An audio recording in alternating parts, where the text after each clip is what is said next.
All right, you can be seated and we'll get started here. I've got a quiz for you, but I'll give that to you later because I didn't bring any extra paper with me to hand out. And you'll have to forgive me, I'm coming straight from breakfast this morning. And it's just good to be here with you all. I'm going to go on to a new lesson if you'll take one of these and just pass it around.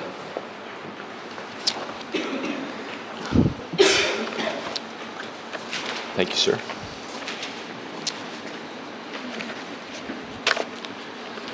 By the way, divine election does play a huge part in church planting. It gives you hope. And I trust that will be a encouragement to you as we'll try to look at that possibly tomorrow. What would the blueprint of an evangelistic church look like? There is no such thing, as I mentioned yesterday, as an evangelistic church. There's an evangelistic pastor who leads his church, all right? But pastors who lead on mission, number one, they're not balanced leaders. We've oftentimes heard about being very balanced in ministry, and I'm for being balanced. But when it comes to evangelism, evangelistic pastors are consumed with the passion of reaching people with the gospel of Jesus Christ. The very thing that they want to do most churches, they do the least. Churches want to grow, they want to reach people, but most churches aren't doing that. The pastor has to own the issue. The culture, the context, and the church. And we're going to talk about that a little bit today. If I were to put this up on a pie shape here, vision would be 50% of that pie. All right? And the other part of this church growth is going to be culture. What is the culture of the church? When people come into your church, are they friendly? Are they welcoming? How many times does somebody have to come to your church before somebody says, would you go out for lunch? Could we take you out for lunch? And just to get to know you, or could we have you over to our house? We would love to get to know you more. And the other one is strategy. What is the strategy that you have for your church growth? So the vision is, of course, evangelism. It's reaching people. It's listening to your people pray. If you listen to your church pray, how do they pray? Are they praying for people specifically to be saved by name? Are they praying for guests to come to the church that Sunday so that they can be impacted with a gospel message? How are they praying? Evangelistic vision, let me talk about that a little bit here. Out of the pew and into the community. If you want to write that word in there, community. But we're trying to get our people out of the pews and into the community. We want them engaging in the community. The vision that leads everything you do is your budget. So this is the filter for your budget. How do we get people out of the pew and into the community? Now, this can't be put together by some committee, all right, that you have in your church. It doesn't work that way, all right? A camel is a horse put together by a Baptist committee, somebody well said. Well, vision is the burden of the man of God. It's the driver of what you ought to do. So, if you had to write your vision for your church, what would it look like? If you could do it in one paragraph, what would the vision of your church be? Let me read to you the vision of our church, okay? If I could put it in a short little statement, we exist to make it hard to go to hell on the middle of the peninsula. In a short sentence, that's where we're at. We live on the Olympic Peninsula. And so our vision is that we want to make it hard to go to hell in the middle of the peninsula. That is the driver.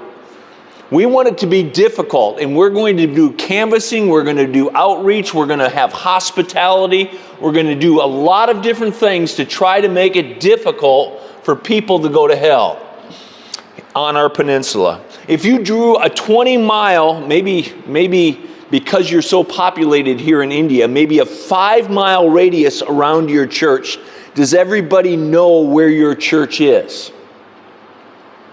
When they think of a church, do they think of your church? All right? Now, if we did that, if in our area, if we drew about a 15-mile radius around our church, we'd have about 50,000 people only. Okay? We're in more of a rural area. But if we just reach 1% of them, that would be 500 people that would be coming to our church. Now, we have to really think about those things. So what does your vision statement look like? Does your church have a vision statement? Trying to get people out of the pew and into the community. Is it represented on your church calendar? There are a lot of entry points, especially where we're at, and you're going to have to identify where you're at. But for us, there's a lot of CE Christians, we call them. Christmas and Easter. It seems like Christmas and Easter, we have an influx of people into our church. So how do you maximize that to capture some of those? Do you have canvassing efforts set up for Easter coming up? We're doing a number of different things for Easter because people are more sensitive to religious things around Easter. So we're having a Good Friday service. We've never had that before, where we're going to preach the gospel. We're going to have, we have about 5 acres of property with our church. And so about 2.5 acres we have open and available that we're going to plant 400 or 500 Easter eggs. So after the morning service, we're inviting younger families who have children, ages 1 through 12, to come and participate in an after-church Easter egg. They need to come to the service first. So our younger families are inviting other younger families in the community to come with them to church, and then afterwards have an Easter egg. We're building a board that's 8 feet by 7 feet high, and we're putting on there Easter 2024, and we're having people getting their pictures taken afterwards with families, or let's say a couple. Of course, I know you're brother and sister in Christ only, but getting their picture taken together, just little things like that to have an outreach. We had 55 people come to our friendship banquet, and they needed to buy a ticket for $10 per meal. And we encourage them to buy a ticket for a friend and invite them to come. But see, this is all vision, all right? This is the idea of trying to get the gospel in everything you're doing. So if we have a young adults bowling party, we want them to bring young adults with them, and afterwards we'll have some food and fellowship, and then we're going to get the gospel to them in some way. Number 2 is culture. Culture. You can't create the culture you want to be. You can only be the culture you want to be. So how do you own the culture of the church as a pastor? You be the culture you want it to be. So you want servants? Then you have to serve. That means you have to be willing to throw a vacuum around. You have to be willing to take your tie off, as it were, and get your hands dirty. Let me say this. What happens on the platform, what happens with pictures on your walls, are all part of your culture. So, if you want an evangelistic church, you have to be warm and greeting. Now, I try to go up to everybody before the service in our church and try to greet them. So glad you're here. So glad you're here. I had somebody stop me about 2 months ago, or maybe 3 months ago now, and said, the church that we just left, the pastor has never greeted us in all the years that we went to it.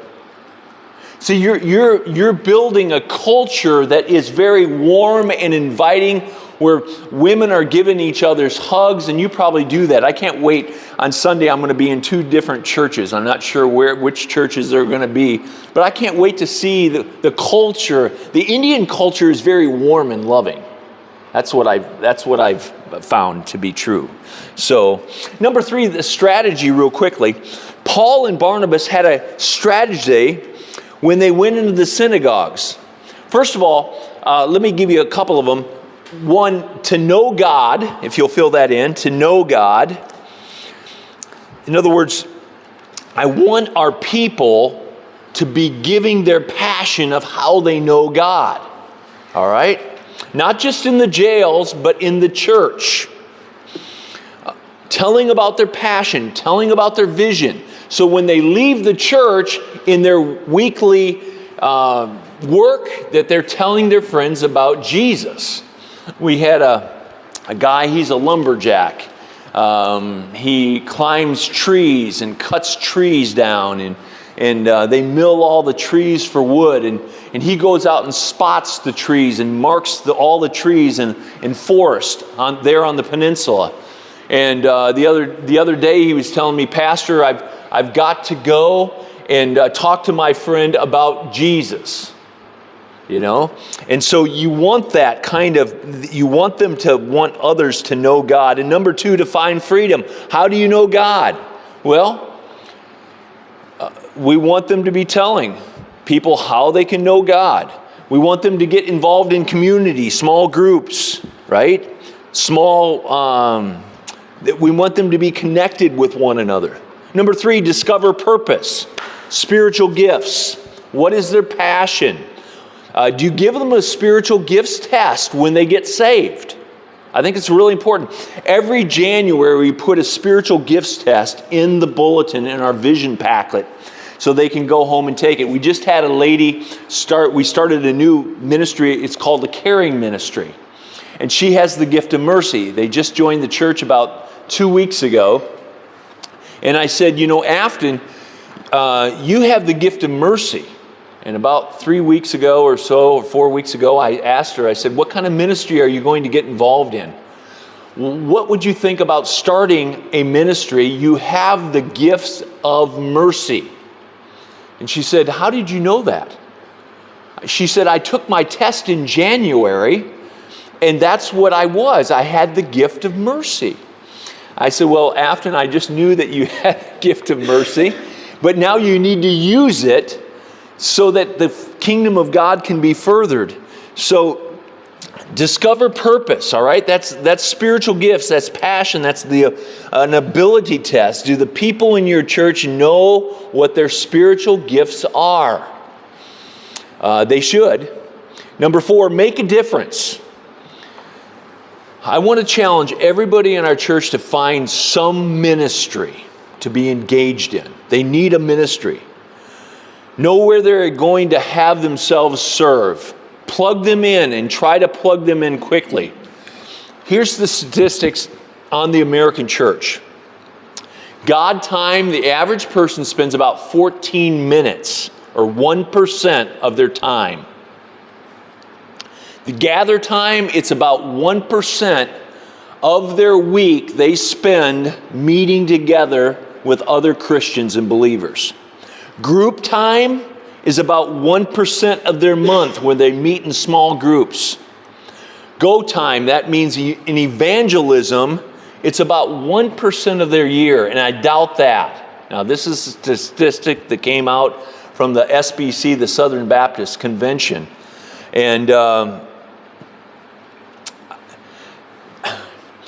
with a church has to be gospel-focused, city-focused. Are you running a program, or is it organic? And what I mean by that being organic is it very natural? Are they concerned about their neighbors? Are they concerned about reaching their friends? If you grew up in a church, how many of you actually grew up in a church? All right, a lot of you, all right. So do all of your neighbors know that you're Christians? Well, we just moved into a new community, and in August of this past year, we bought a house, and I want my neighbors to know that I'm a Christian. Well, how do you do that? Well, you can have a barbecue in your backyard, and then you give your personal testimony of how you came to faith in Christ.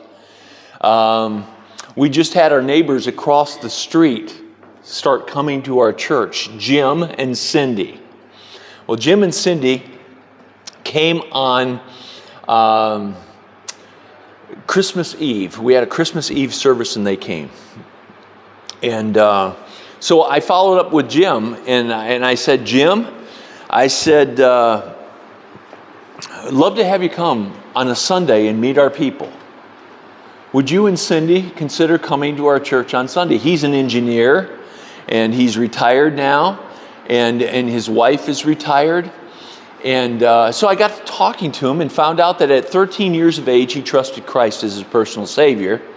And we had given him a book called Done, What Most Religions Don't Tell You About the Bible. And it comes in a little gift bag we have with a cup with our logo, our church logo on it.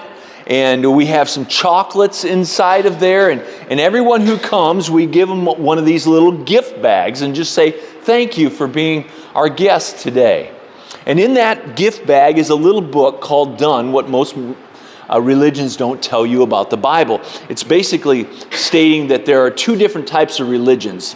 There's a done religion and there's a do religion, all right? The do religion is I got to work my way in order to get to heaven, which contradicts passages like Titus 3:5, not by works of righteousness, which we have done, but according to His mercy He saves us, or Ephesians 2:8 and 9, for by grace are you saved through faith and not of yourselves.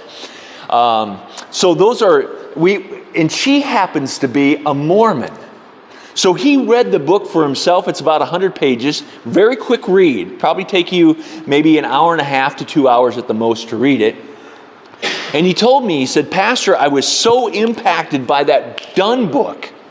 I've never heard it presented like that before. And I asked Cindy to read it. Now, Cindy's coming out of a Mormon background, all right? Much like it's a little bit different than the Hindu background, but it's still works-based. It's works righteousness. And so she's reading that right now. And so, but you want your evangelism to be organic. Only 30% of churches that had regular evangelistic outreaches, like on a Tuesday night or a Thursday night visitation, really were effective in evangelism. There's a lot of problems in our area. We have a lot of gated communities, and we've got a lot of dogs, okay, behind those gates. I've never seen so many gates than in Sequim, Washington, where I live. People don't want to be bothered. And so you can't be married to a method. You can't be married to method and not a mission, okay? And if you'll fill that word mission in there. Don't get caught up merely in methodology, you know? Be caught up in mission. We started an announcement video before and after the service, all right? Instead of me getting up and giving the announcements, we have a lady, a young lady, she's about 28 years of age, who gives the announcements in church before we get started in the morning, so we don't waste time with announcements. I want to get people to reach the next generation, and we're in a relatively older population. It's very expensive to live in our area, and so we're trying to engage a younger generation to come to our church. Tell me the most evangelistic thing you did this week. Have you ever asked somebody that in your church? Tell me the most evangelistic thing you did in this week. Who are you praying for to be saved? when you pray with other men, all right, or when you pray with other groups, who do you hear their names being mentioned before the throne of God's grace, asking God to save them specifically? So I want to encourage you to do that you're praying for people to be saved. You're doing things evangelistically to get saved. This past summer, I heard about they're having one of these, not marches, but parades in our town. It's called the Lavender Festival in our town of Sequim. I said, we got to be a part of that. Let's get 2 cars. Let's get placards with Faith Baptist Church on them. And let's put a little tiny candy bar on each one of these gospel invitations. And let's try to give out 1,000 during that 1-hour parade. And you know what? We had 8 or 9 people show up. And we gave out well over 1,000 gospel invitations in 1 hour. Now you say, what's so important about that? Now you may not be able to do that in a Hindu environment, okay, because they may frown on that kind of thing. All right, and I'm not trying to have you get assaulted or anything like that.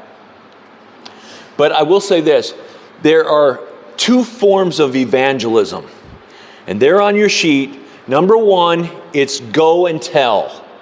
That's going to be Matthew 28, 18 through 20. Okay. There's another type of evangelism, like Andrew had, come and see. Now, most of our people right now are not going and telling in my church yet. They're starting to, organically, they're beginning to do this, go and tell. Most of them are doing this. Hey, our church is growing. You would love our church. Our church loves people. Would you come with me this coming Sunday to our church? That's what's happening, the come and see. Nothing else on Sundays should offend people but the gospel. All right? So you want your property to look good. You want to make sure that your greeters are smiling.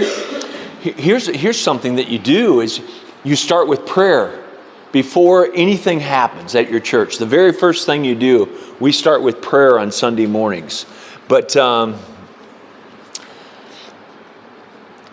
praying for people to be saved, praying over every seat, praying for spiritual awakening. Every Saturday night, I go to the church. And I'm not saying this to get patted on the back, but every Saturday night about 6 o'clock, I will go to the church. And I will walk in my auditorium and I will pray over the pews. We don't have chairs, but I'll pray over them.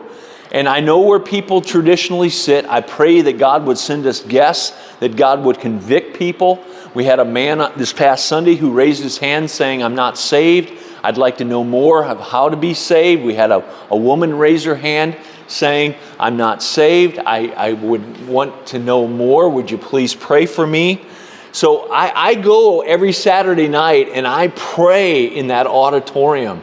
I will get on my knees in front of the platform asking God for divine unction and power while I preach.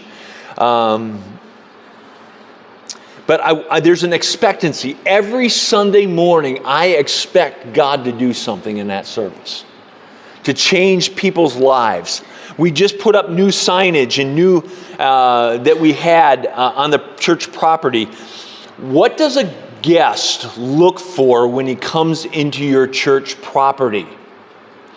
Well, I asked our insurance guy who insures several thousand churches in the United States. I said, when you pulled on the church property, what did you see that we could do better? I'm always asking people that. What could we do better? He said, well, you don't have any signage for guests. When guests come on the church property, there's no signage there. I said, okay. I said, I noticed that too. We need to get signage. But I can sell it to him. What is your name?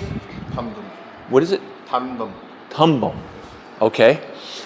If he's the insurance guy coming on my property, I'll say to our church family, I talked with our insurance guy, and he says we're missing this, this, and this, and we could improve as a church in these areas. So I'm going to use his expertise and communicate that to my people. All right? You know what he said? Your sign is no good. You need a new sign out front. It was an ugly looking sign. It was orange. You could hardly read the letters. People are going past our church at 40 and 50 miles an hour. And he said, you need a new sign. You need signs for guests. Do you have guest parking? Well, I never thought about that. I've been in other churches and they did have guest parking, but I write all these things down. All right? You want to be a church that is a welcoming church.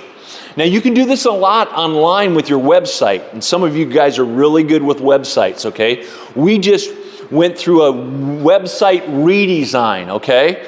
Within the first month of me getting to the church, I told our church family we need to redo our website. We need to have a professional do our website. Well, they were going to charge us $20,000 to do our website redesign, okay? And I talked to him, I shared with him, hey, we're in a church revitalization project. You'd be shocked what God can do for you. Instead of charging us $20,000, he charged us $5,000. That included a new logo, a new church sign redesign, everything. It was a total rebranding, repackaging. But you've got to look fresh, especially to young people, okay? Young people are on the cutting edge as it is with technology and those kind of things. And so you need to have a fresh looking website that will reach your community with the gospel. And it needs to be tailored for your specific community at large. So our expectation, if you'll write that word in, our expectation should be that God is going to show up and move in hearts. All right? He'll move in hearts. Now, in order to have a growing church, you have to have engaging music. And you have to have an engaging message. Did you listen to yourself sing last night? I videoed you guys singing. If I came to this college, I would want to be a part of your college just by the way you sung. You sung as if you meant it. That's the way I want our people to sing in our church. People don't want to be worshiped at, they want to worship. So sing what they know or learn songs that they will know. Once a month, we choose a new song to learn together as a church congregation. And your context has got to be real. If you've got somebody up on the platform, they need to be engaged in music if they're singing, okay? Our people have handheld mics that they have. We were having too much of people looking down at their music. So in the back of the auditorium, a lady came up to me afterwards and says, Pastor, I've got some extra money. How could we use it for the glory of God? I said, well, we need a TV, a 65-inch TV. Where the clock is back there, we need to take the clock down and put the TV up so those that are singing on the platform can read the words and have better eye contact with the church audience. She says, all right, how much is that? I said, it's $1,275. So if somebody as a pastor comes up to you and says, hey, listen, God has blessed me in an unusual way. Pastor, how could I use this extra $3,000 or $2,000 or $500? Do you have an answer for him right away? If you came up to me, sir, and you said, God just blessed me with an extra $1,500, Pastor, I'd like to give it towards a project. Is there anything that's on your heart and something you've been praying about? I'd say yes. There's 2 lapel mics. They cost $749 a piece. We need 2 of them. We've been praying about it for the last 4 weeks. So you need to know, if you're praying about things for your church specifically, you have got to believe that God is hearing your prayers and that He will send people to answer if it's a legitimate need. So, engaging music and a message. Let me move on. How do you become a better person in the office? That's a good question. That'd be a good title for a message, wouldn't it? Would your people like to hear that if they're working in an office complex? Or 6 reasons why I love my Bible. See, that would be a good title of a message or a series of messages. Do not preach platitudes. Preach where people are. Preach where the rubber meets the road, as it were. Give the gospel in the service. Number 1, admit that they are sinners. They have to, right? Number 2, believe. Number 3, confess Him as Lord and Savior. Do you give people an opportunity in your service? Here's what's happening in the Christian church in the United States. They have stopped giving invitations. Is that not true? Yes. I mean, they have stopped giving invitations. I don't believe that most pastors believe that God's even going to show up in the service. I know that sounds terrible. But that is the fact of what's happening in the Christian church. In the United States, only 73% give a come forward service invitation, but they do it very rarely. So we're going to be going to Next Step tables in the back of our auditorium. We haven't bought them yet. Matter of fact, our people don't even know that they're coming yet, all right? I haven't shared it with our leadership team, but I'm going to at the end of the first quarter, where people who come into your church and either one, they're not saved, or maybe they have been saved but they haven't been baptized, or maybe they've been saved and baptized but they've not become new members of the church yet. Where do they go to get more information, okay, about your church? Well, they go to Next Step tables that could be in the back of your church, and information tables, all right, where people are there and can answer their questions because they're mature Christians in the faith. Or they can text the pastor online. Members live on mission. Let me just talk about this real quickly here. Serve, okay? We talk about compassionate evangelism, all right? Compassionate evangelism. We have a young couple that just started coming to our church. He called me up, and they're living in a trailer. It was going to get down to about 20 degrees at night, and the pipes in his trailer were going to freeze. So he said, Pastor Burgen, he said, do you know anybody who has insulation board? I said, well, how big? How many sheets do you need? Well, they're 4x8 sheets, and we need 8 of them. I said, are you sure you need 8? Yes. So I called one of our deacons up. I said, do you have any insulation boards? They're 8 foot by 4 foot. Do you have any of those? He said, I might have 1 or 2. I said, no, we need 8. So I called Home Depot, which is a lumber yard. Are you familiar with that, Home Depot? A lumber yard where you buy building materials, okay? I called that company up and I said, listen, we've got a couple that's just in our community. They're worried about their pipes freezing underneath their trailer that they live, and I need to buy 4 foot by 8 foot insulation boards. They're about 2 inches thick. She told me the price of them, and I just thought, wow, they're $55 a piece. I said, I needed 8 of them. I said, ma'am, this is the manager at this construction place.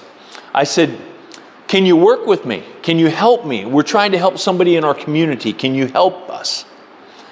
And she said, well, yes, I can. I can help you. Let me check. So she said, she went to her spreadsheet. She says, Pastor, I'll give you for 50% off. I said, wow, that's wonderful. Thank you very much. So instead of $55, it's $27. I said, so I said to her, I wanted to make sure I was clear. So you're saying to me it's only $27 per sheet? She said, no, I'm not saying that. She said, let's just round it off and make it $20 per sheet. I said to her on the phone, Jehovah Jireh, right?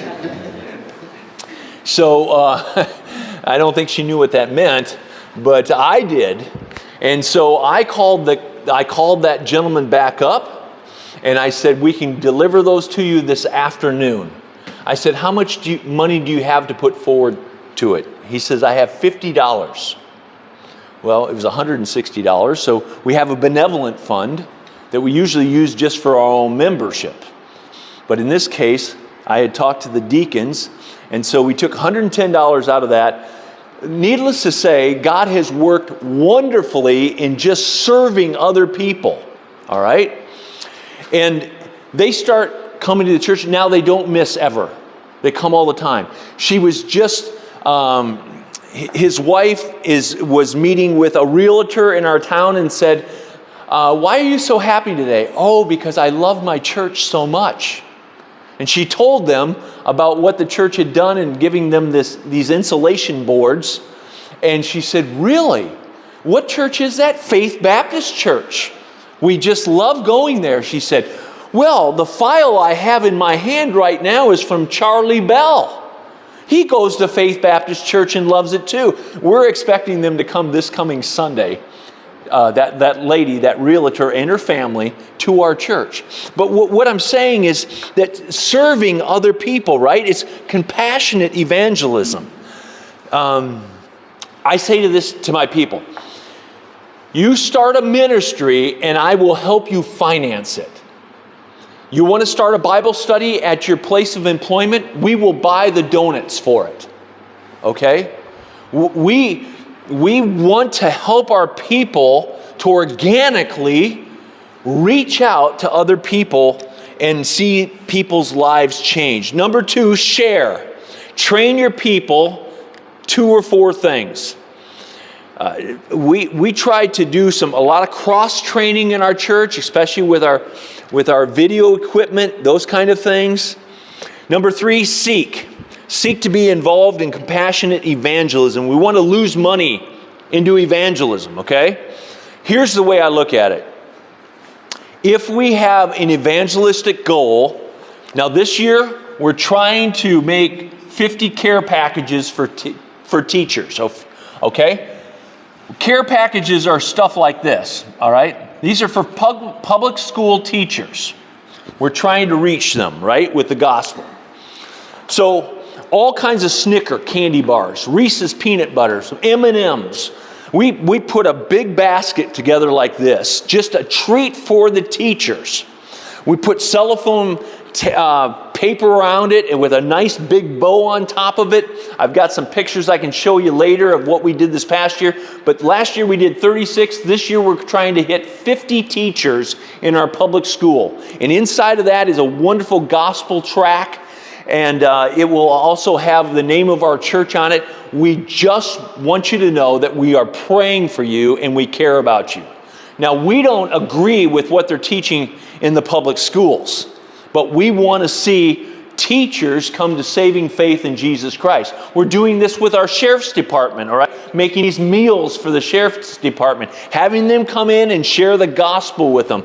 So all of these type of things, sharing and seeking.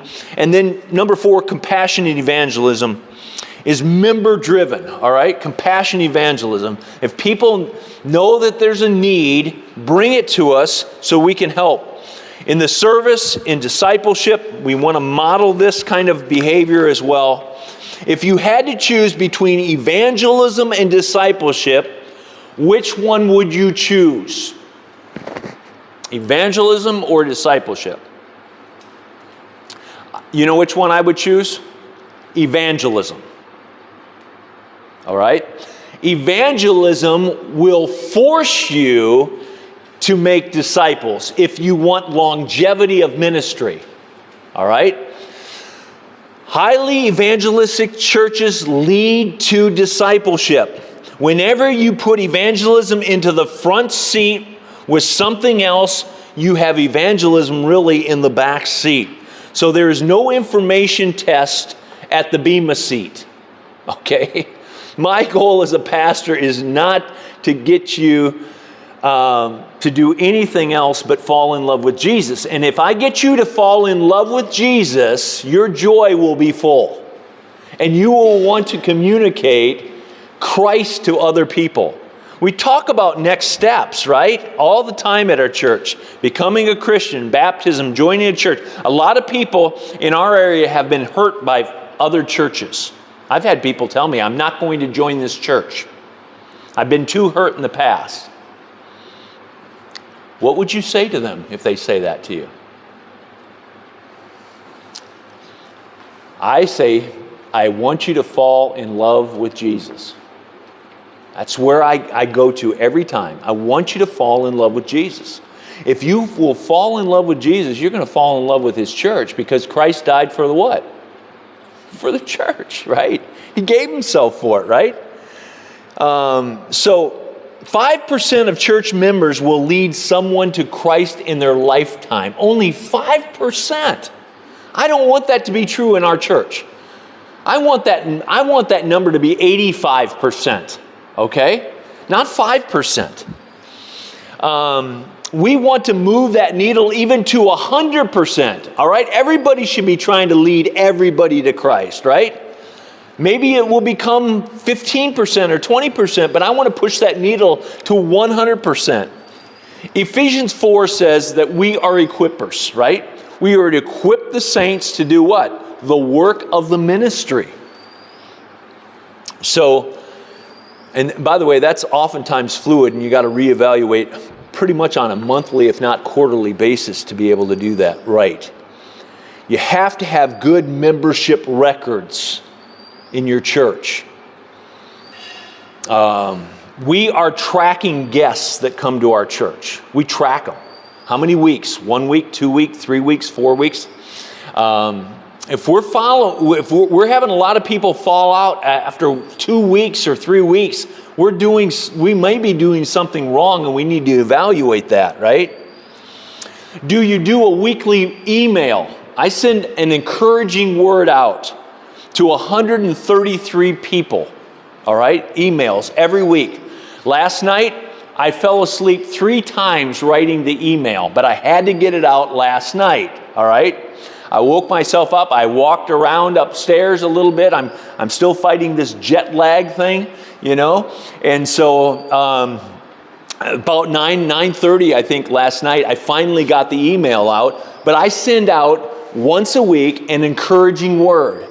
And I think it helps the church people. I get notices back from our people. Thank you, Pastor, for encouraging us in the Lord, that kind of thing. But also, if we get their email, and it's really important to get their email, 71% of people in the United States, and I don't know how it is in India, I'm just giving you from the United States, but 71% said it's okay to send them an email. The email open rate is only 22%. That's all it is, 22%. So if you get an email, and I get hundreds of them, right?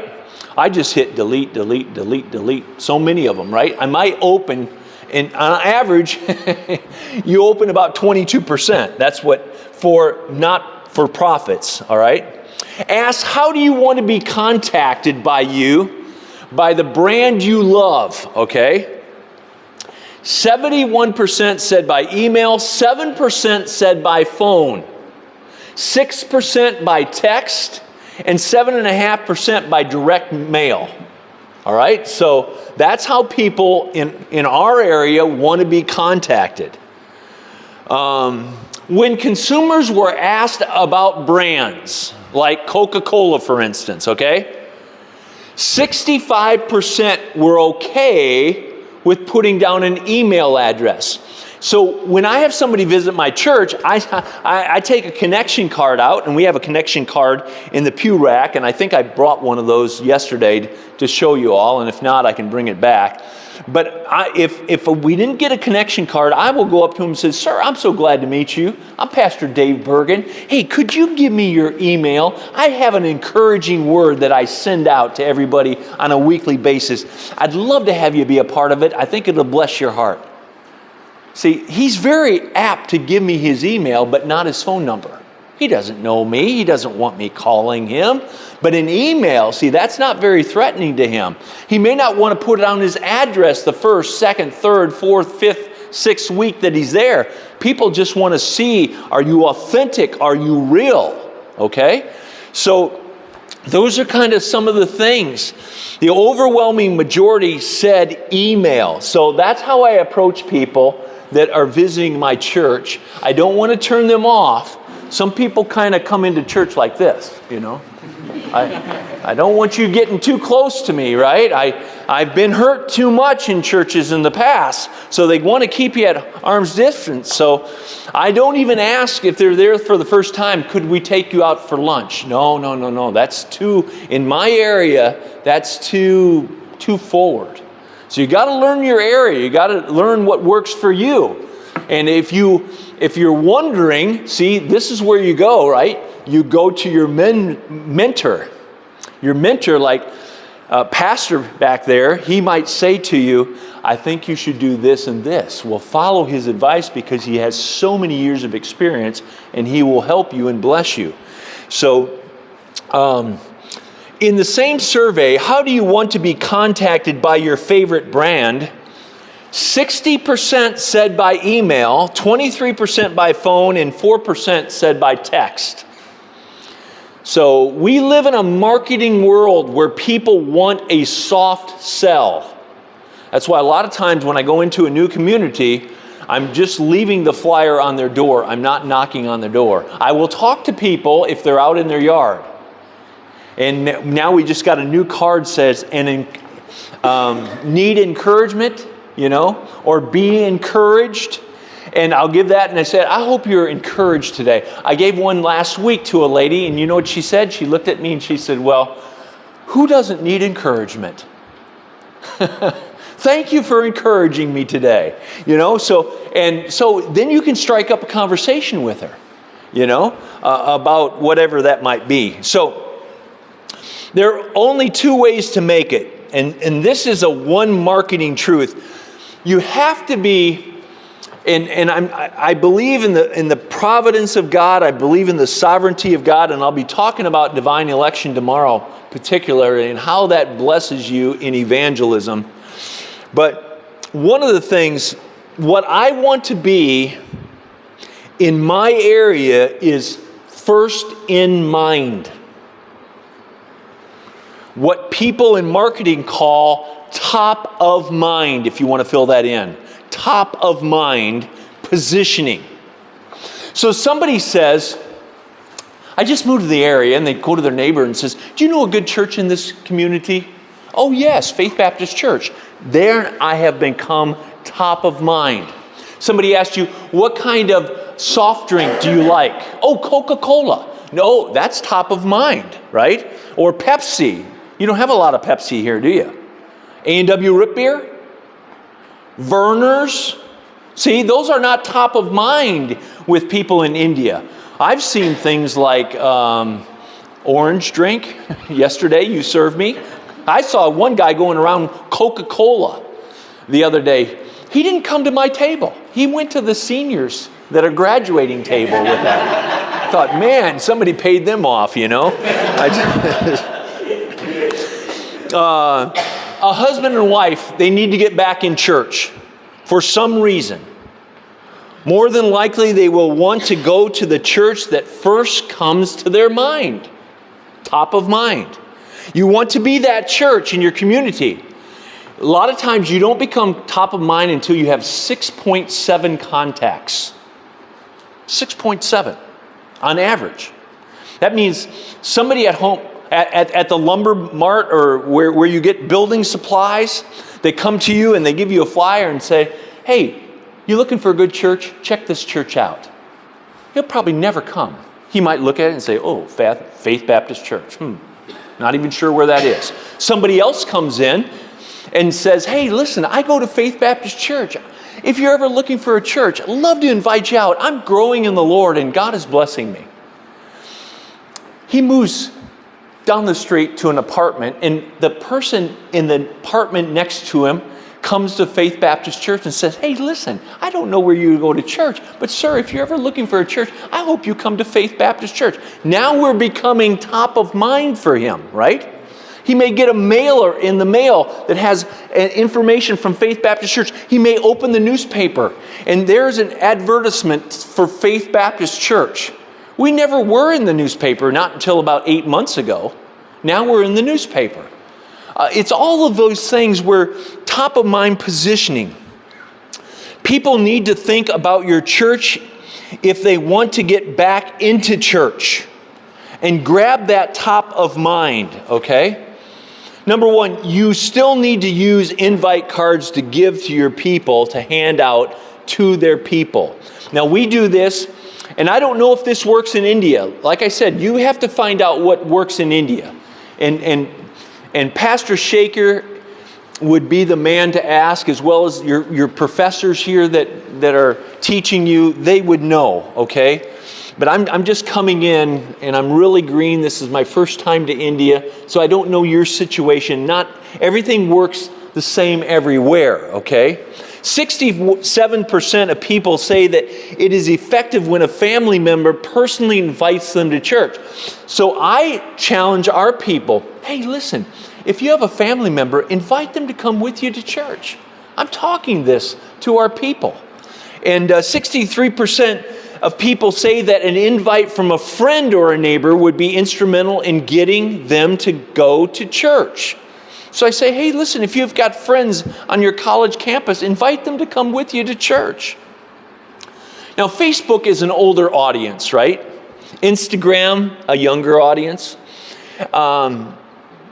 Is what you are posting shareable? I ask that to our people. Can you share that?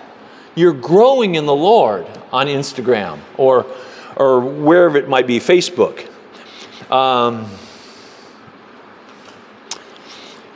When we do mailers, we target the community, okay?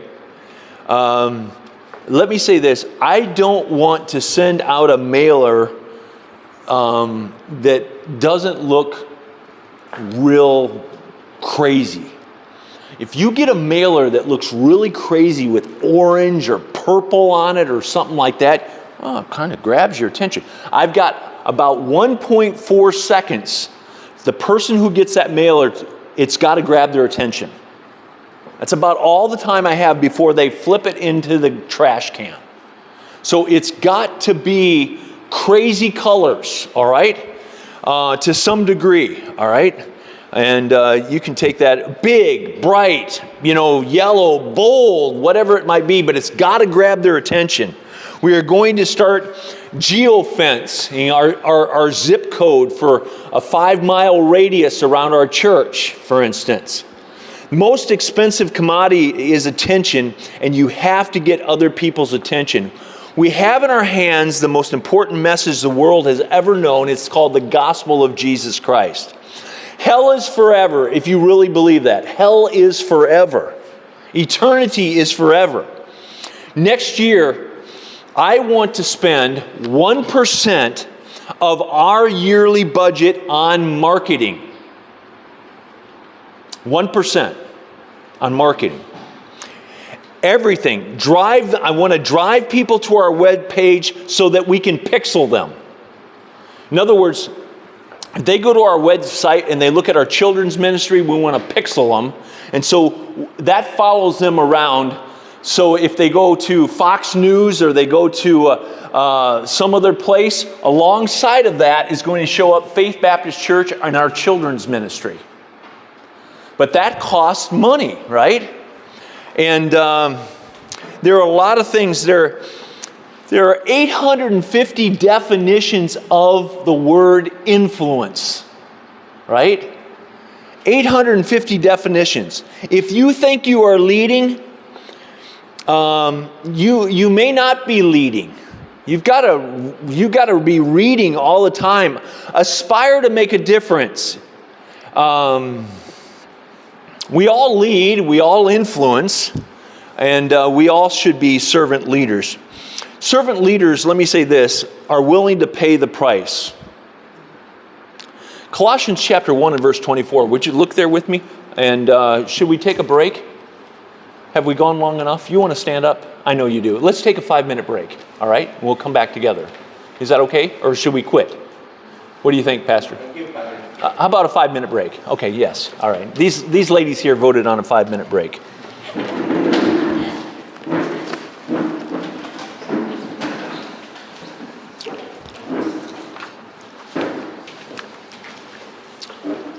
Do we have some paper Yeah. where they can take a quiz? Yeah, I'll take it. Okay, good. All right. Thank you, sir.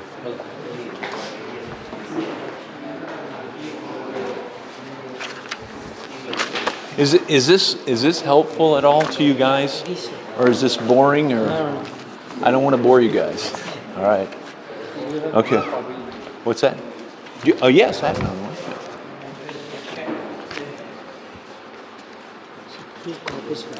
Two?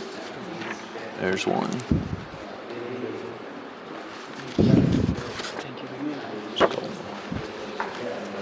I've got another one here too. I got. Yeah. Some are late, that's why. They didn't get it. Thank you, sir.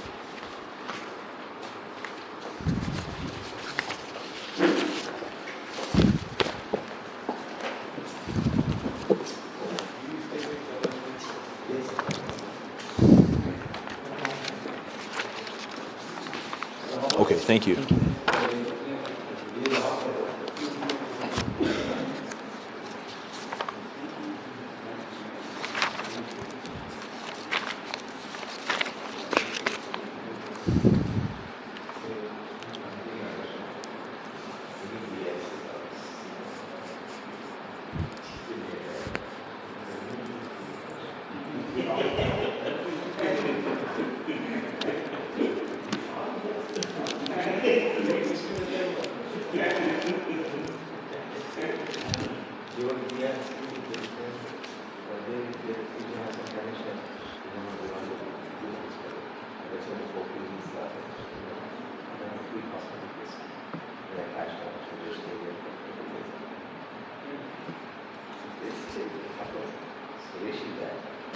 Flash, I am filling them.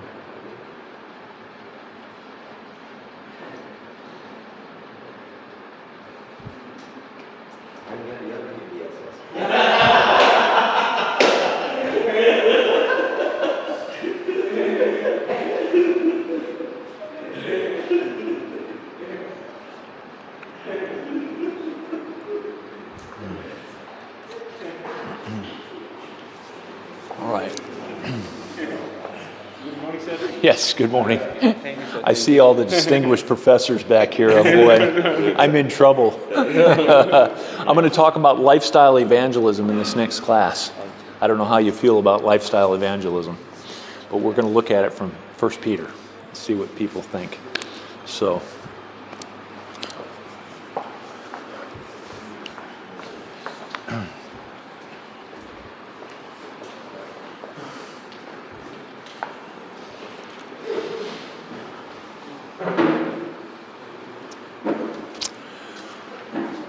all right, I'm going to pick this up here on servant leaders.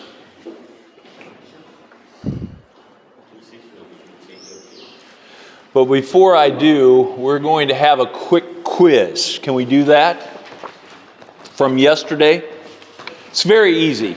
This is, you need another one? Okay, sure.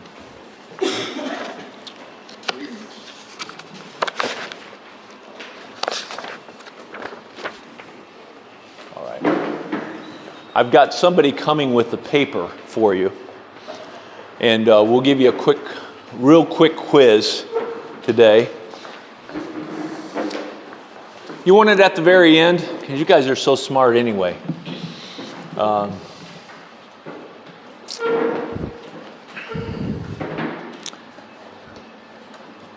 Let me go on to servant leaders. Then I want to talk about this next session here. I want to talk about lifestyle evangelism.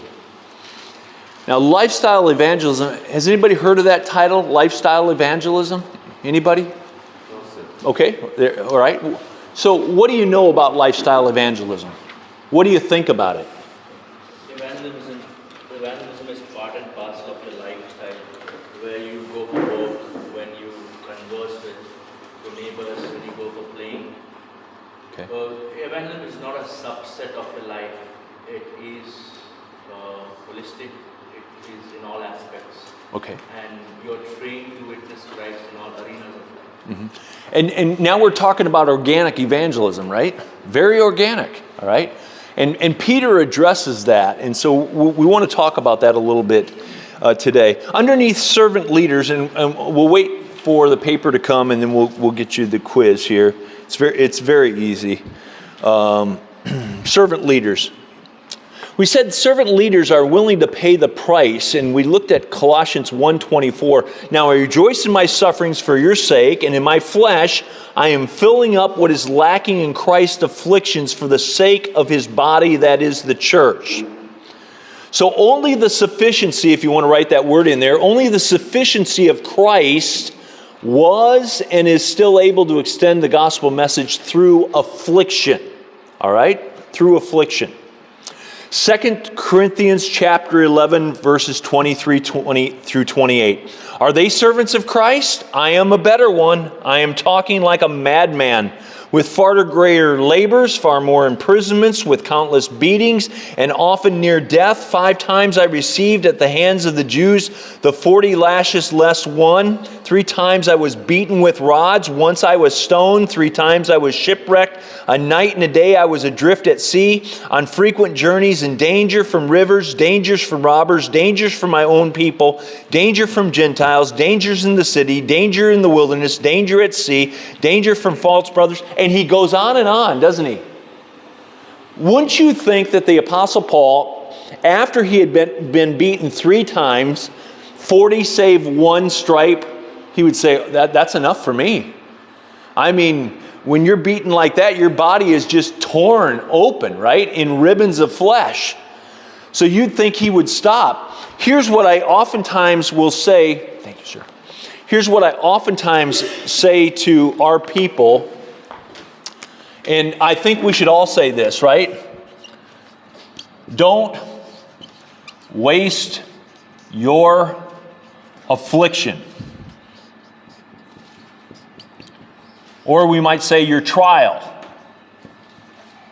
Or your cancer. Just had a man say to me the other day, I was diagnosed with cancer. And my answer was, don't waste your cancer. God's going to bring you around nurses and doctors who he wants you to testify to. Don't waste your cancer, right? Had a guy who just had a kidney out. He had cancer in his kidney, and they just removed one of his 2 kidneys. I told him, I said, Roger, don't waste your kidney, right? So I'm always trying to tell people, don't waste your, whatever it is, whatever affliction might be. God has given you that affliction as a gift, all right? So don't waste that. So it could be overwhelming physical suffering, antagonism from outside the church, attacks from within the church, the heartbreak of sharing people's pain no matter the consequences. And we have to direct our people to say, don't waste your whatever it might be. Don't waste it. Invest it for eternity, okay? God's given you this opportunity to showcase Jesus Christ and his saving message of redemption. Now, I want you to go to 1 Peter with me, because I want to look at this lifestyle evangelism, all right? Is it even mentioned in Scripture? And I believe it is. The themes of 1 Peter, if you want to write these in, I left you blanks there to do that. Number 1, distinctive living. Distinctive living. Selfless ministering. This is all in Peter's epistle here. And thirdly, Christ-like suffering. Those are the themes, the motifs that run through Peter's epistle. It is a paradigm for fleshing out pilgrim identity. We are pilgrims. That's what we are here on this earth. And Peter fleshes them out for us. So Peter opens his epistle echoing a command at the heart of the Old Testament. He says this in 1 Peter chapter 1, verses 15 and 16. Look at it with me, if you would. But he has called you is holy. You also be holy in all your conduct. Since it is written, you shall be holy, for I am holy. Be ye holy, for I am holy. So this is a call to an utterly distinctive lifestyle, right? The stewardess the other night asked me, do you want champagne? Or would you like a beer? No, I'm sorry, I'm a Christian. See? So we have a distinctive lifestyle that resonates throughout the letter that we find here in 1 Peter. It's foundational to everything else that he says. Peter's call for holiness is to characterize every facet of life, may be most succinctly expressed as holistic distinctiveness, if you write that in. Holistic distinctiveness. Every area of your life. Now you say, well, Peter's just quoting Leviticus. Leviticus chapter 20 and verse 7. Sanctify yourself therefore and be holy, for I am holy. Yes, he's reflecting on the Old Testament Tanakh, right? He's going back to that, but this is holistic distinctiveness, this lifestyle, this that God wants us to live. There's an overview of 1 Peter, living inwardly as pilgrims. If you write that word pilgrims in there. Chapter 1, verses 1 and 2. Also in verse 10, Peter addresses the theme as elect pilgrims scattered abroad. Pilgrims are, by the way, pilgrims are temporary residents. It's kind of like what I am here, right? I'm a temporary resident. I'm leaving on Saturday. That's tomorrow already, right? I'm not permanent settler, right? I'm just a temporary pilgrim. A pilgrim is on a quest, right? Living for another place. I'm living for another time. That's why I tell my wife all the time. I will always ask people to come over to the house. And she is so used to it by now. I said, honey, we have somebody coming over in about 3 hours. Is that okay with you? Oh, yes, honey, that's fine. You know, she'll say she's just gotten so used to me. You know, but we're really... We're living for another place, another time. So what God gives you is just on loan to you, right? If he gives you a car, it's not your car. I want to keep it clean, right? I want it to showcase the glory of God, even though it's a car. But it's God's car, so I want to use it for him. I want to use our house for him. We were honored to have Pastor Shaker in our house, you know, with one of our deacons. And we want people to come into our home, and we want to use it for his glory. We're just passing through. Peter encourages us to focus on the hope and joy of salvation despite our present distress. And they were distressed. Okay? Now, 1 Peter, if you look at the verse breakdowns of it, chapter 1, verses 1 through 13, he talks about being confident, verse 3. He talks about joy, right? He talks about certain deliverance in verses 5, 9, and 10, despite present distress. Notice in chapter 1 and verse 6, if necessary, you have been grieved by various trials, multicolored trials, all kinds of trials that have come down on the people of God, these pilgrims, right? In chapter 1, verses 3 through 12, there's exhortations in light of a privileged position. You passed your time of sojourning in fear, he says.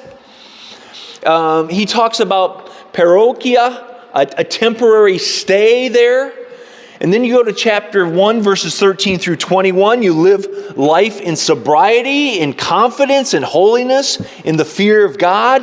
That's how he lays it out in front of us. In verse number 22 through 25, love one another fervently out of a pure heart. Chapter 2, verses 1 through 3, lay aside relational sins and feed on the Word of God. Chapter 2, verses 4 through 10, he says, flesh out your own identity. Now, what is this? This is all holistic, right? Lifestyle. This is the way you live your life. Living outwardly as pilgrims. I like that. That's what he's talking about here in chapter 2, verses 11, all the way through chapter 4 and verse 6. So let me give you some of these. I know they're not in your notes and there's no fill-ins per se, but he returns to this pilgrim terminology. And so what do? We oftentimes are constantly challenging our people, and we say, don't waste your life. I had a man come up to me in the church and he says, I'm 87 years of age. And you know what my first response was? Don't waste your life. He says, well, I don't have much of it to live. I said, if God gives you another 10 years, do you want to waste that 10 years? You're going to have to stand before God and answer for those next 10 years. Don't waste your life. Get involved in ministry. I want everybody to get as involved in ministry as they possibly can, whatever that might be. Living outwardly as pilgrims. And he talks about in chapter 2, verse 11 through 12, a Gentile testimony. Chapter 2, verses 13 through 17, governmental testimony, right? Submitting and honoring civic authorities that are over us. Chapter 2, verses 18 through 25, employment testimony. We challenge our people, be the best employee that you can possibly be. This is lifestyle evangelism. We're talking about church planting, right? But you've got to come in with this kind of philosophy that whatever I do, you might be working with a contractor. We just had a man in our church have his entire business flooded. $4 million worth of damage. I went over to his place of business Sunday night, and a sprinkler system had broken because of the cold, and a pipe had cracked and flooded his entire business that he had. $4 million worth of damage. He's one of our deacons. And I said, Dan, don't waste this opportunity. God is giving you, and we're pulling pictures off of the walls there of his business, and we're taking them out so they're not ruined. And it's just raining down. Not just coming through the fixtures, it's coming through the sheetrock all over his business. It's just like a rainstorm. And I told him, I said, Dan, this is so exciting. He said, what? I said, this is so exciting. God is going to give you all kinds of opportunities to have insurance agents, contractors come into your life that need Jesus Christ. See, this is lifestyle evangelism, right? Domestic testimony, chapter 3, verses 1 through 7. He talks about husbands in verses number 1 through 6, submitting and adorning inwardly about wives in chapter 3 and verse 7. Right? Understanding and honoring their husbands. Then in chapter 3 and verses 8 through 22, it's an apologetic testimony to askers. People are going to ask you. To those who ask. Gentile testimony, be prepared to suffer just as Christ did, chapter 4, verses 1 through 6. So why go over this? Well, he talks about living inwardly, but he talks about living upwardly, right? As pilgrims, chapter 4, verse 7, all the way through chapter 5 and verse 14. So the focus shifts away from our testimony responsibilities in relationship to the world and back toward the responsibilities with the Christian community. And he talks about this upward focus. And there's these judgment motifs that he introduces to us in chapter 4 and verse 7 and verse 17, along with a cluster of second coming references that mirror the opening of the epistle. You've got chapter 4 and verse 13, chapter 5 and verse 1, chapter 5 and verse 4. See, all these things have to do with our living upwardly to God. Like chapter 4 and verse 7 talks about prayer.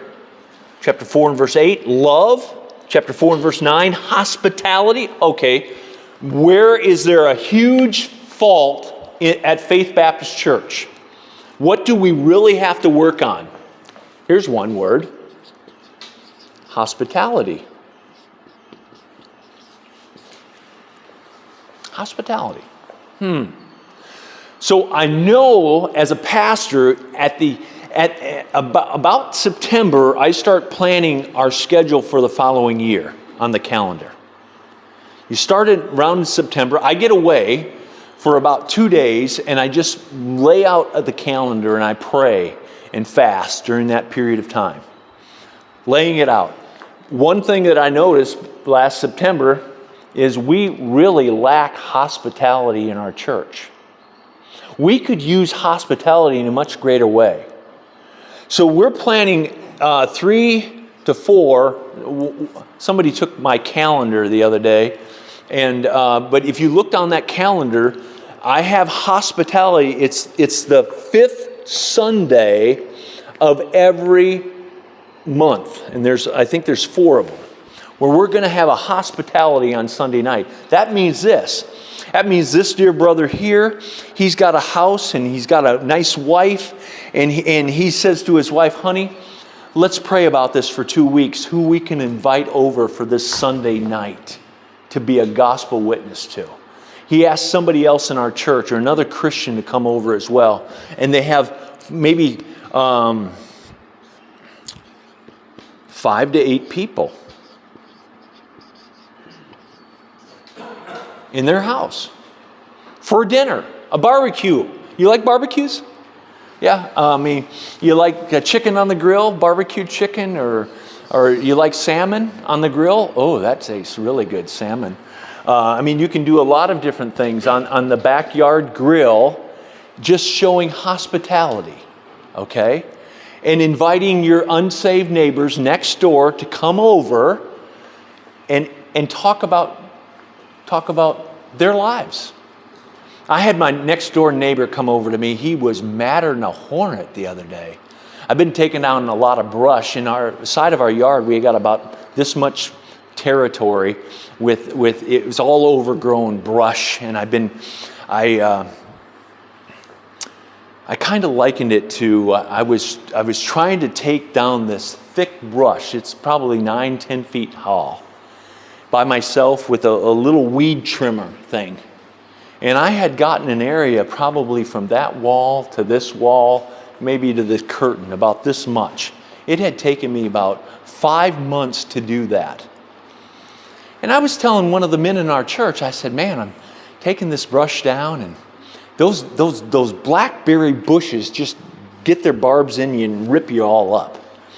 And they'll tear your shirt, they'll tear your pants. And he said, well, Pastor, you're working with the wrong tools. I said, Mark, what do you mean? He says, oh, Pastor, I'll show up on Saturday morning about 11 o'clock. Would that be okay? I'll show you what I mean. So he drives up to my house, and he's got this wagon that is about this long across here, and on top of there's a tractor with a big brush hog on the back of it. He did this amount of work in about 15 to 20 minutes. It took me 5 months to do it. He said, I told you, Pastor, you're working with the wrong tools. Now, let me say this. That's the way we oftentimes are in gospel ministry. We're trying to do it all ourselves. It doesn't work. Or if it does work, it's really frustrating work, and we don't get very far. But when we incorporate God into the ministry and we seek Him first, all of a sudden He starts doing things in our midst that we just stand back and say, wow.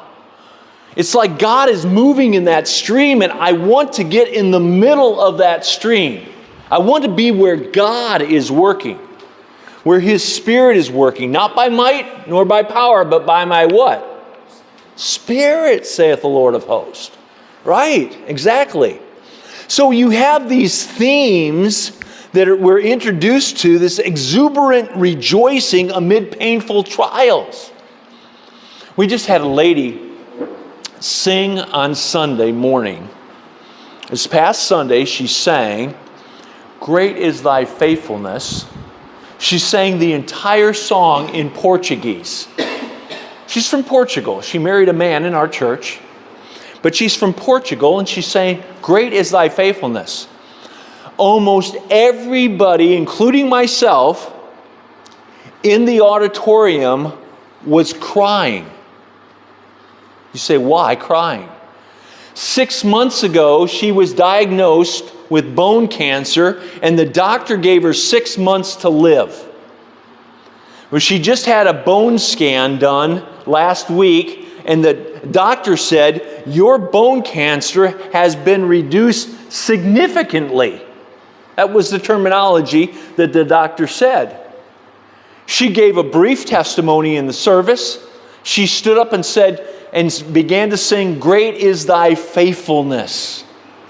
People started crying across the entire auditorium. See, I'm here to tell you that living upwardly as pilgrims is a blessed thing.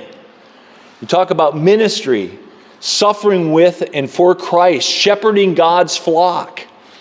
I am preparing my people so one day I can be able to go to jail. Did you hear me? There is persecution coming against the church in America like you've never seen before. This LGBTQ plus agenda is huge. And I've told my people, I said, I'm preparing you doctrinally so that you will be strong in the faith, so that when I'm arrested someday for preaching the very oracles of God, that you will have another man step up into my place. And this church will continue on. And when he's arrested, another man will step up into our place. Folks, that's the kind of persecution that we're going to be facing in the years to come, if God tarries his coming. So you have these themes of exuberant rejoicing amid painful trials. Chapter 4, verses 12 through 13. You have this realism that is given here. Peter frankly acknowledges the very real circumstances in which these early believers find themselves. Hebrews deals with that, does it not? You look at chapter 9 of the book of Hebrews, and these believers are being incarcerated. They're put in prison, and you have these other people that have businesses and everything else, and they're going to visit them in prison, and everything that they have is being torched and ransacked and ruined. But because of the love for the brethren, see, they go to where the hurt is, where the pain is, and they're willing to go and visit them in prison. I mean, this is realism. This is what's coming against the church of the living God. So don't dispel, you know. Present suffering is mentioned 16 times alone in this first epistle. There are more references to suffering in 1 Peter than any other New Testament book. Both Christian suffering 8 times and Christ's suffering another 8 times are our example. You have words like slander. Suffering often takes the form of verbal abuse. I mean, I've had people cuss at me because they got one of these little cards in their door, and they see it in the door and say, "Oh, Faith Baptist Church," or "Welcome to Faith Baptist Church," or "Be encouraged," and they'll look at the name and see Faith Baptist Church. And I had one guy come out of his house just screaming and yelling, "What did you leave this on my door for?" And my response to him was, "Sorry, sir, I offended you so much. I'd be happy to take that back from you." Trying to be gracious like Jesus would be gracious. He comes right over to me and he rips it up right in front of my face and he hands it to me.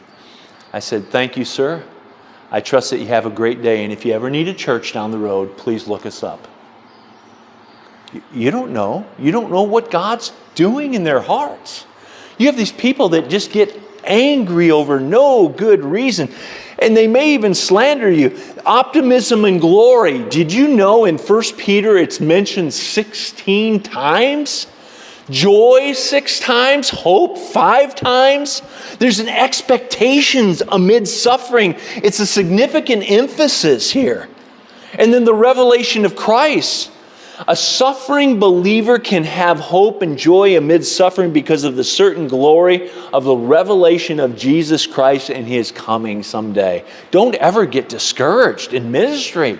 Look up, right? Then the present duty. The present duty is holiness, 9 times. The biblical idea of holiness is separateness, if you want to write that in. 1 Peter uses this word to call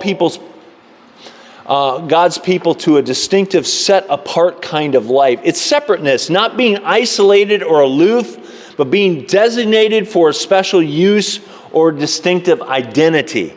Now, we just had COVID globally go around the world, and guess what happened? People isolated themselves. That's exactly the opposite of what needed to happen, right? People are still isolating themselves because of COVID, right? But that's not the kind of separateness we're talking about here. Living a life that is distinctive from the surrounding culture by living biblically. Living biblically, if you want to fill that in. That alone is what being holy means. A biblical type of lifestyle. Now, there's a lot of churches today, especially in the United States, that are preaching a gospel that basically is one of prosperity, like Joel Osteen and others around the world. And there's no difference in their lifestyle from somebody else's lifestyle. And God is not calling us to that. Then there's a submission to authority, at least 7 times that are mentioned here. I've got to quickly end here. If you'll fill in the word lifestyle evangelism there, I'm going to pass some of this up a little bit. Lifestyle evangelism. This is a modern term with a soiled reputation. Yet that phrase best expresses the kind of life Peter exhorts us to cultivate by placing repeated emphasis on conduct that is itself evangelistically effective. We challenge our church people, be distinct. If you can, put a Bible on your desk at work, right? Let people know that you're a Christian. Don't be ashamed to be a Christian. Be kind to people. Be hospitable to people. Peter stresses the impact of good works alone, even without a verbal testimony. You see that in several passages. Chapter 2 and verse 12, chapter 2 and verse 15, chapter 3, verses 1 through 2. Now, people won't get saved just because of our testimony, okay? Per se, they've got to hear the gospel of Jesus Christ. But certainly, a lifestyle of evangelism calls people to ask, what makes you different? You are so loving, you are so kind, you're so helpful. Hey, we're going to be moving next week. Could I come over and help you move? I'd be honored if I could do that for you. Just trying to help people in your life. Conversation, it's your manner of life, it's your lifestyle. Anastrophe is the word. It's used 6 times, 13 times in the New Testament, but 6 times in 1 Peter. It's this behavior. Note Peter's emphasis on the impact of good works along with, right? It's this lifestyle evangelism. This is what it means to be holy, to have a holistic distinctiveness. It is living a life that is distinctively dissimilar, if you'll write that word in, dissimilar from the past. Chapter 1 and verse 14. In other words, when I got saved, I became a new creature in Christ, and those things that I once did, I don't do those anymore, all right? Distinctively biblical and theocentric. Biblical, if you'll write that word in, and theocentric. God-centered, right? Theos, God-centered. Chapter 1, verses 15 and 16. Distinctively submissive to authority. Chapter 2, verses 14 and 15. Chapter 3 and verse 1. And distinctively countercultural. Countercultural. I tell my people, this is a dangerous tool that you have in your hand. You can get anything on here. You got to be really careful. You have to put some parameters, some things in your life that will protect you, right? My wife has my password. I don't mind her looking at anything that I have ever looked at on my phone, all right? I don't let that control me. If the first thing you do, get up in the morning, you look at your phone, something's wrong. You probably should have already prayed, right? You probably should have sought the Lord first. So it can be very dangerous. Here's the message. Christians as temporary residents are called to holistic, distinctive living in the world, loving ministry in the church, and having Christ-like suffering in joyful anticipation of future glory. So that's where we're at. All right.